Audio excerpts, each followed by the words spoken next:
වෙලා තියෙන්නේ. ඕකෙන් තමයි ගහන්න මොකද?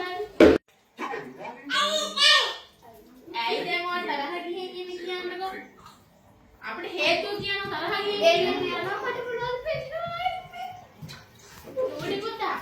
ඇයි මොකද්ද වෙලා තියෙන්නේ? ඕකෙන් තමයි ගහන්න මොකද? ඔය කියලා මෙතන කියනකෝ ඇයි? ඔය අර තරහ ගිහින් පුතේ. අපි යන්න ඕනේ දුක්ඛන්නක පුතා කියන දෙයක් කරන්නකො නේද? ඉවදාන්නේ ගෝල ගහන්න. දැන්